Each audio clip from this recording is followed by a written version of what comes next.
Greetings, you all. Welcome to the end of our first week of remote learning.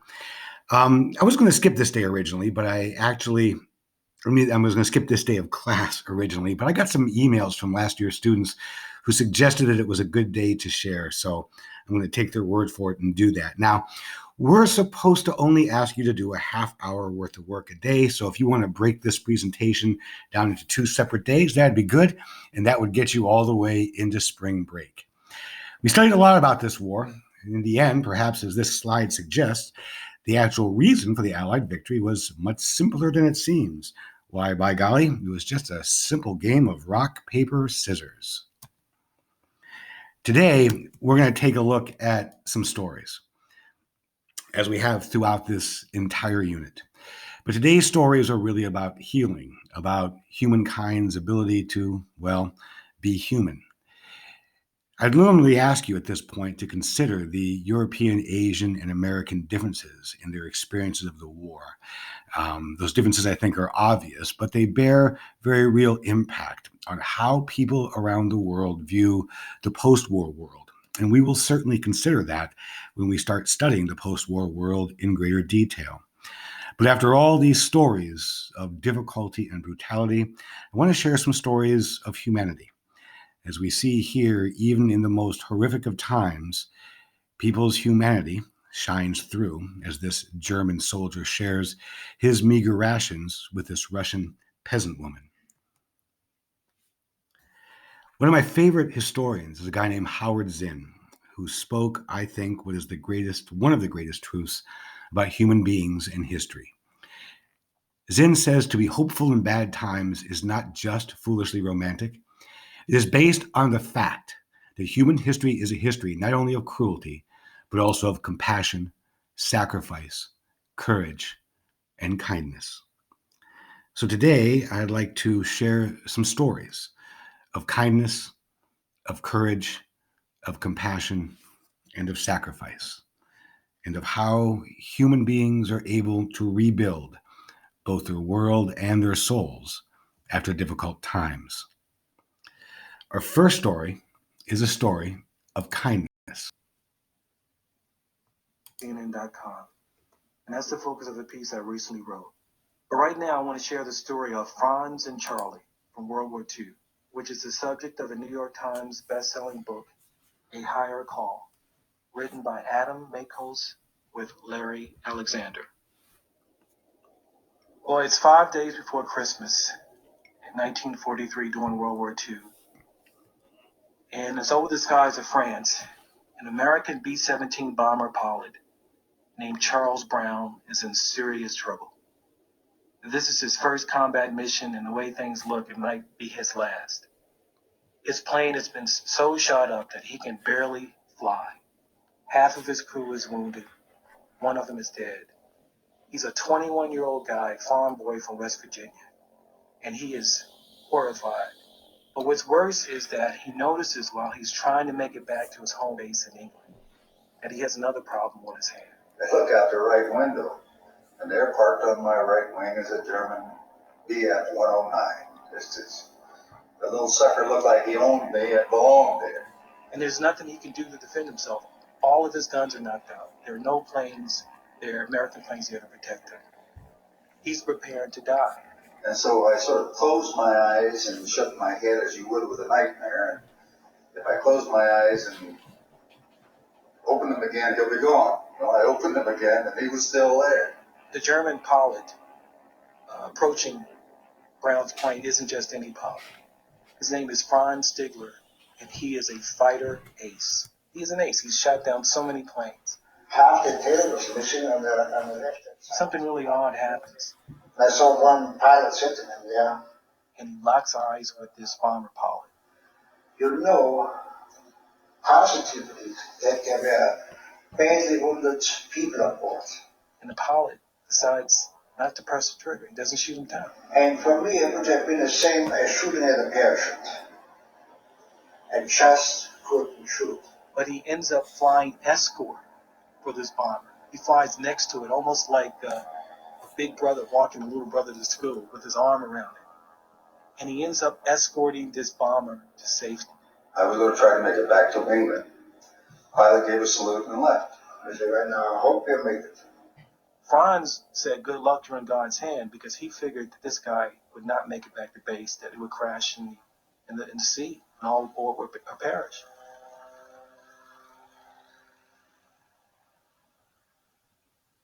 One day, 40, 50 years later, he opens up a newsletter, a German fighter pilot newsletter. And there's a letter from some American pilot saying, "This happened to me in 1943. And I was ready to be shot down, but one German pilot took pity on me. Does anyone know who this guy is and who survived this war?" And Franz couldn't believe it. He was reading about himself. And he wrote a letter to Charlie. And he said, "I always wondered what happened to that American pilot." And he's told Charlie in a letter that, "Hey, I'm going to be in Florida," where Charlie lived at the time.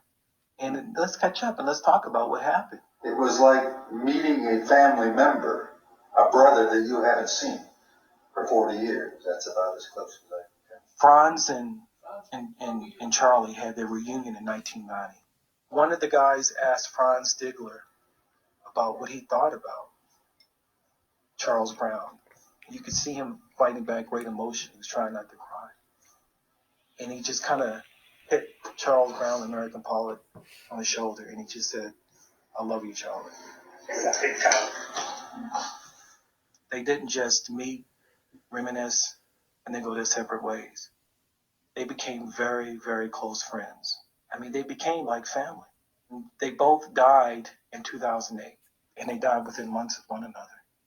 I wonder if such stories now are obsolete. When I look at those images of Franz and Charlie, I mean, it's obvious that they fought in another era. But I also wonder if some of their values belong to another era. Remember, these were not soldiers. These were just regular citizens, regular people. From Franz and Charlie's story of kindness, we turn now to a story of courage. This is Francine. This is in French with subtitles. So if you're away from your screen right now, you might be wanting to come back so you can read along. Je m'appelle Francine Christophe. Je suis née le 18 août 1933. 1933, c'est l'année où Hitler prend le pouvoir. Voilà. C'est mon étoile. Je la porte sur la poitrine, bien entendu, comme tous les juifs. C'est gros, n'est-ce pas? Surtout sur une poitrine d'enfant, puisque j'ai 8 ans en ce moment-là. Il s'est passé dans mon camp de Bergen-Belsen quelque chose de tout à fait extraordinaire. Je rappelle que nous étions des enfants de prisonniers de guerre et à ce titre privilégiés. Donc nous avions eu le droit d'emporter de France un petit sac avec 2-3 petites choses. Une femme, un petit bout de chocolat, une femme, un petit morceau de sucre, une femme, une petite poignée de riz. Maman avait emporté 2 petits morceaux de chocolat. Et elle me disait, on garde ça pour le jour où je te verrai vraiment, complètement par terre, fichu. Je te donnerai ce chocolat, il t'aidera peut-être à remonter. Or, il y avait parmi nous une femme qui avait été déportée alors qu'elle était enceinte. Ça ne se voyait pas, évidemment, elle était si maigre. Mais n'empêche que le jour de l'accouchement est arrivé et elle est partie au revire accompagnée de ma mère qui était notre chef de baraque. Et avant de partir, ma mère me dit « Tu te souviens que je garde un morceau de chocolat ?»« Oui, maman. »« Comment te sens-tu ?»« Bien, maman, ça peut aller. »« Alors, si tu me le permets, ce morceau de chocolat, je l'apporterai à notre amie Hélène, parce qu'un accouchement ici, elle va peut-être mourir. Et si je lui donne le chocolat, ça l'aidera peut-être. » Oui, maman, tu le prends. Hélène a accouché, elle a accouché d'un bébé, toute petite chose malingre. Elle a mangé le chocolat, Elle n'est pas morte. Elle est revenue dans la baraque. Le bébé n'a jamais pleuré. Jamais. Pas même Jean. Au bout de 6 mois, la libération est arrivée. On a défait tous ces chiffons. Le bébé a crié. C'était là sa naissance. Nous l'avons ramené en France. Tout petit truc de 6 mois, minuscule. Il y a quelques années, ma fille me dit « Maman, si vous aviez eu des psychologues ou des psychiatres à votre retour, ça se serait mieux passé pour vous. » Je dis sûrement, mais il n'y en avait pas. Puis personne n'y a pensé, même s'il y en avait eu. Mais tu me donnes une bonne idée. On va faire une conférence là-dessus. Et j'ai organisé une conférence sur le thème « Et s'il y avait eu des psys en 1945 à notre retour de camp, comment est-ce que ça se serait passé ?» J'ai eu beaucoup de monde. Des anciens, des survivants, des curieux, et puis beaucoup de psychologues, psychiatres, psychothérapeutes, tout ce monde-là venait. Très intéressant. Chacun avait son idée, c'était très bien. Et puis il y a une femme qui est arrivée et qui a dit « Moi, j'habite Marseille, je suis médecin psychiatre.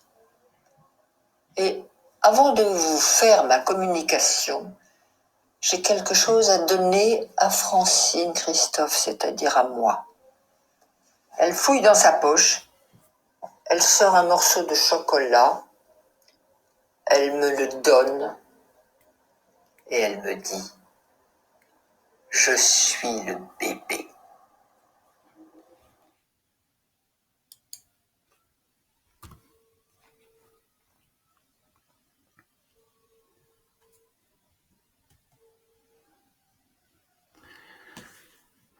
At our core, we are survivors. And these chilling photographs of World War II, have been overlaid on modern photographs of the same area. In looking at these, it's clear that the European experience was far more intimate than ours. The Asian experience was far more intimate than ours.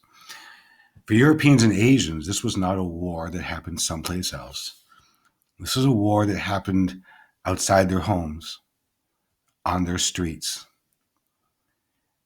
the same places where soldiers surrendered in 1944, the same places where people drive their cars home at the end of the day today. The roads that people walk down to board the transports to invade Normandy were the same streets that people drove on before and after and today. The train stations that existed then are the train stations that exist now. And we can catch the train in Ceylon Station, France, at the same place this German soldier did. We could have a pint at the pub that these American soldiers had before they left for the D-Day invasion. In Berlin, people still walk down the promenade toward the glorious old buildings, the same ones destroyed by tanks over 50 years ago. The Reichstag has been rebuilt. But for these people, this was not someone else's war. They still walk the streets where their countrymen died. You can still drive the same Arc de Triomphe that the Nazis marched through in 1940,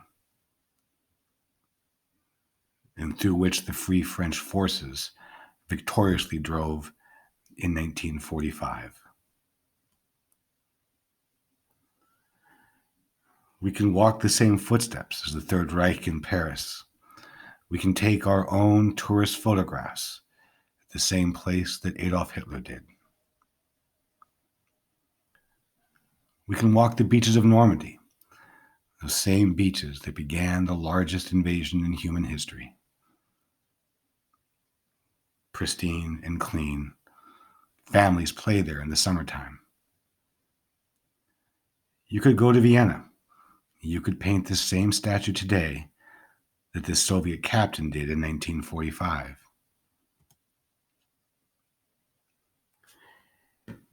Most of these photographs are separated by 50 years. That's kind of the theme of these.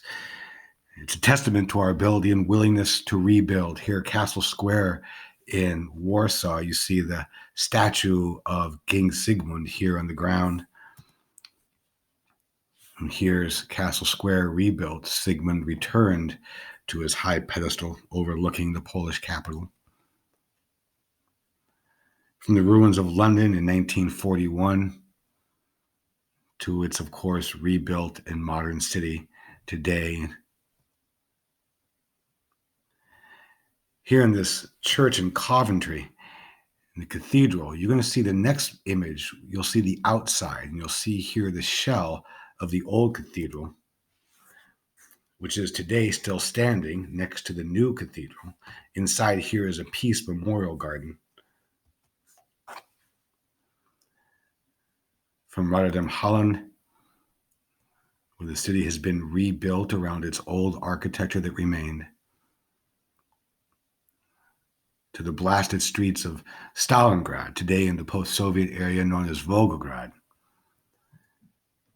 Modern, working-class city in Russia. You remember our statue in Dresden, Goodness. Well, she still overlooks the new city of Dresden, sadly devoid of its classic architecture. It is today, though, a testament to German ingenuity. Here in this church in Dresden, Germany, you see it standing just before the bombing of Dresden in 1945. Here, it's rubble after the American bombing of Dresden.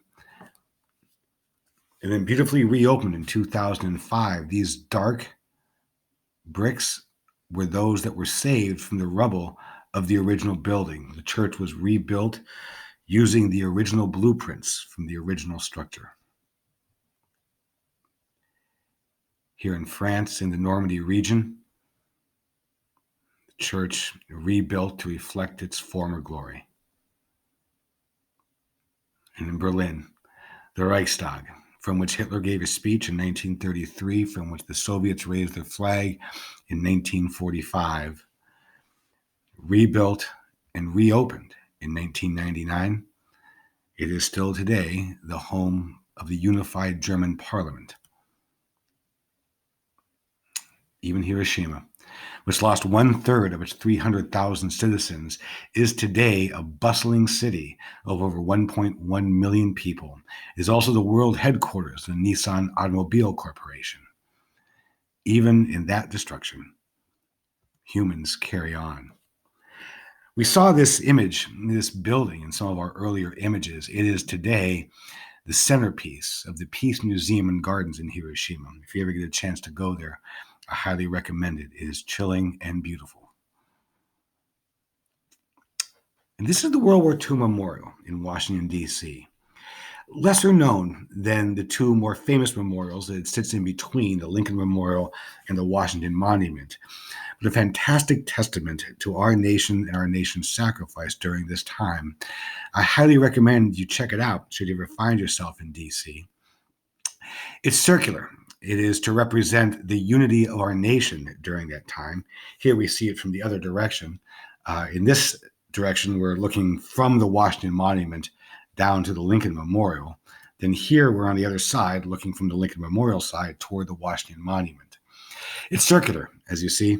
Again, it's the unity of our nation that's being emphasized. The two arches on either side represent the Atlantic and Pacific theaters of the war, hence the water in between to represent the cross-oceanic nature of this worldwide conflict. And it's placed where it is for a reason. Here in the presence of Washington and Lincoln, one the 18th century father and the other the 19th century preserver of our nation, we honor those 20th century Americans who took up the struggle during the Second World War and made the sacrifices to perpetuate the gift our forefathers entrusted to us, a nation conceived in liberty and justice. Unlike the monuments to our presidents, this is a monument to our citizens. The various arches are all decorated with wreaths of oak and wheat to symbolize the industrial and agricultural strength of our nation that was so vital to the Allied victory.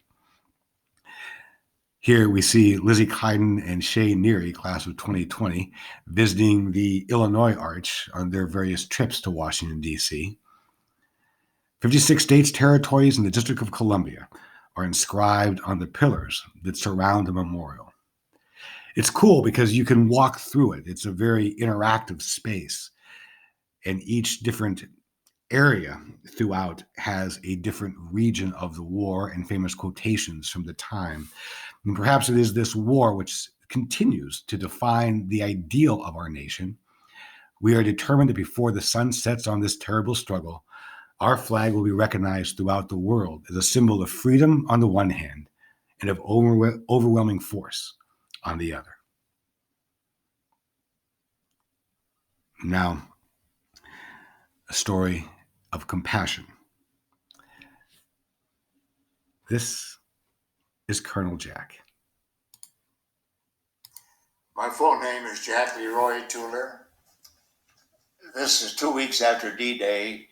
It's dark, raining, muddy, and I'm stressed. So I get my trumpet out, and the commander says, "Jack, don't play tonight because there's one sniper left." I thought to myself, that German sniper is as scared and lonely as I am. So I thought, I'll play his love song. Dun, dun, dee, dee, dee, dee, dee, dee, dee, dee.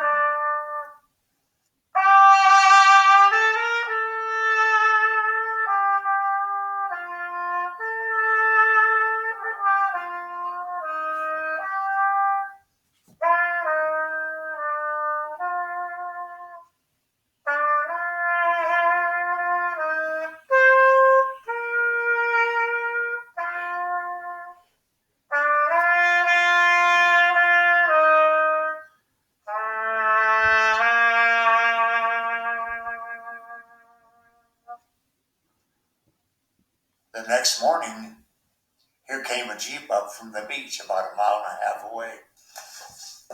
And the military police says, "Hey, Captain, there's some German prisoners getting ready to go to England." One of them keeps saying in broken English, "Who played that trumpet last night?" And he burst into sobs. He said, "When I heard that number that you played, I thought about my fiance in Germany. I thought about my mother and dad, and about my brothers and sisters, and I couldn't fire." And he stuck out his hand, and I shook the hand of the enemy. He was no enemy. He was scared and lonely like me. The power of music.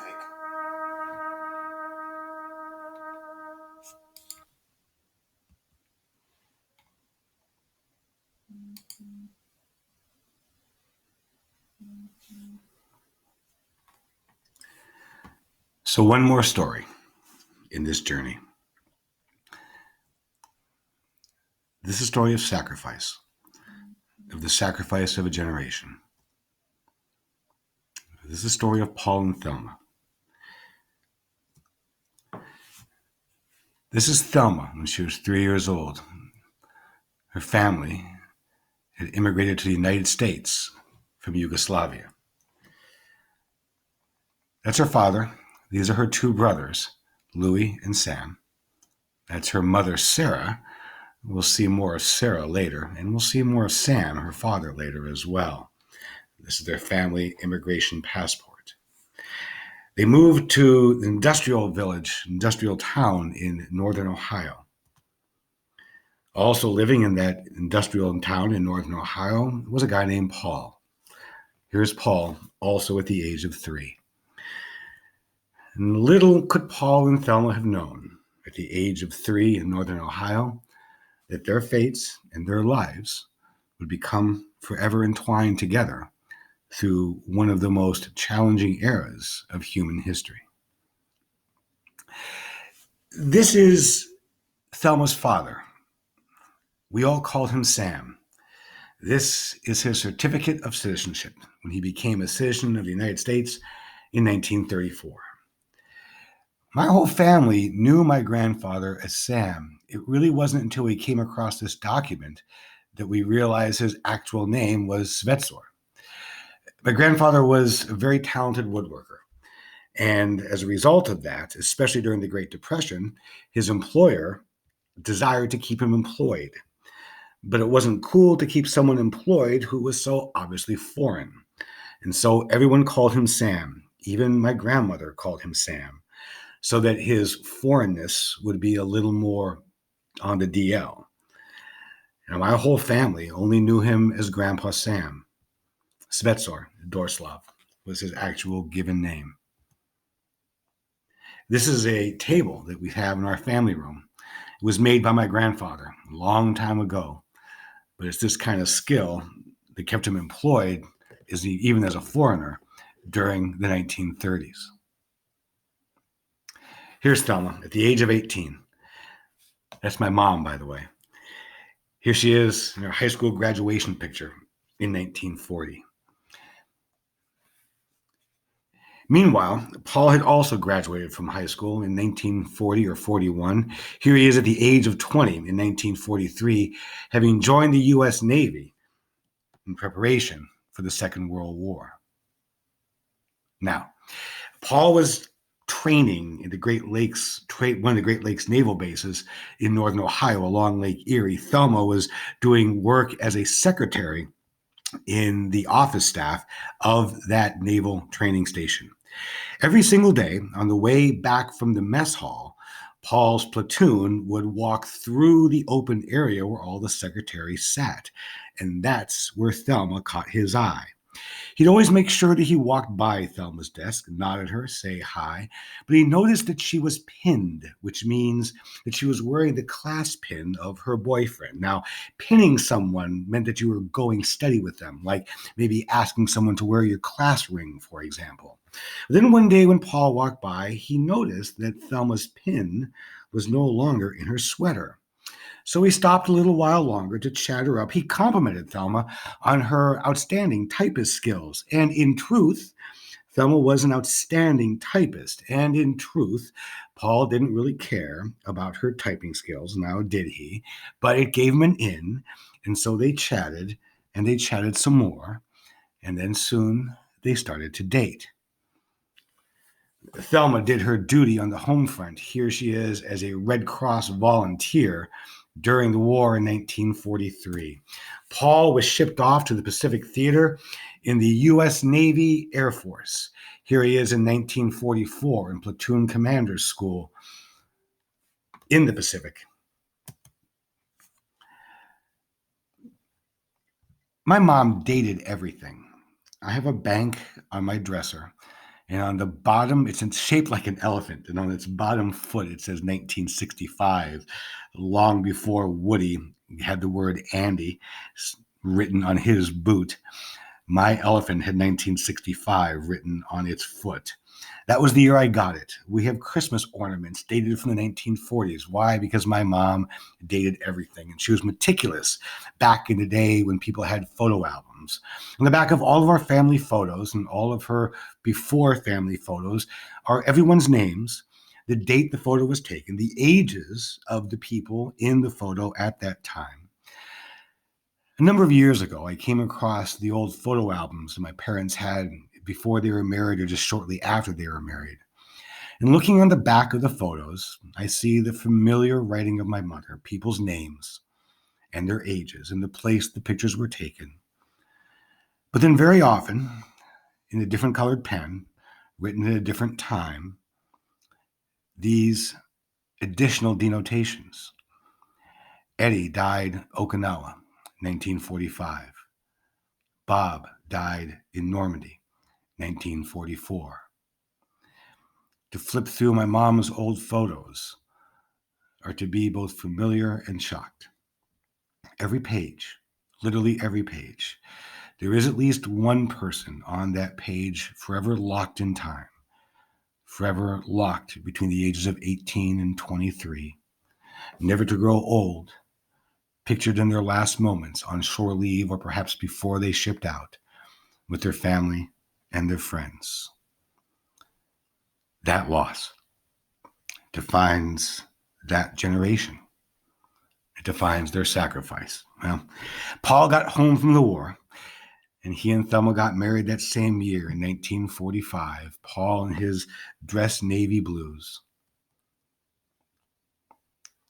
They had 5 children. Finally, in 1963, they had the most perfect baby ever in the history of babies and decided that their family was at that point complete.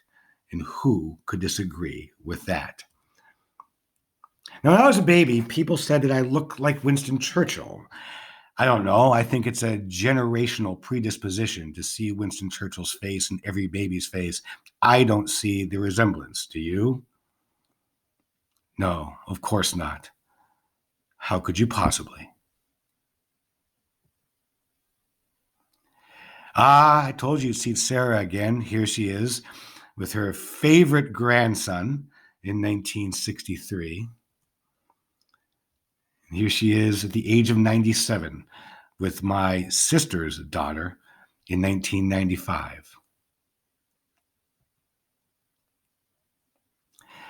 There's Paul with his favorite son, pretending to have been knocked out. Now, remember that picture I showed you with me as a little baby? There it is right here on the end table of our family room in Pennsylvania. And usually on this day in class, I actually wear this very tie that my father had. This would have been about 1967 or so. Paul and Thelma grew to middle age.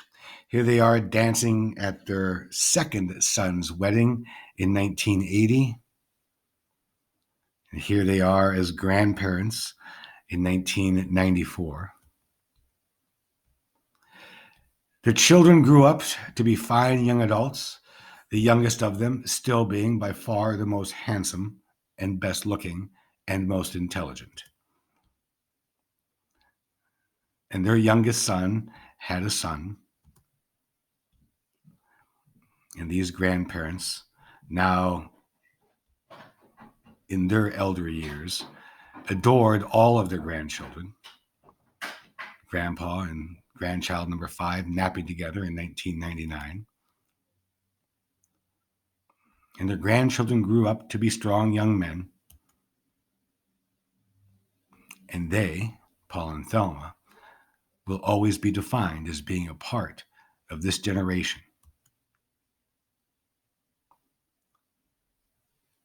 From the earlier part of the 20th century through their formative years,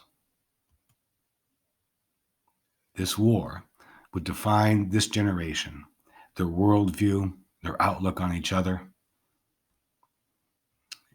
and into their older age, but always carrying with them as a core part of their souls this time, this generation, this sacrifice.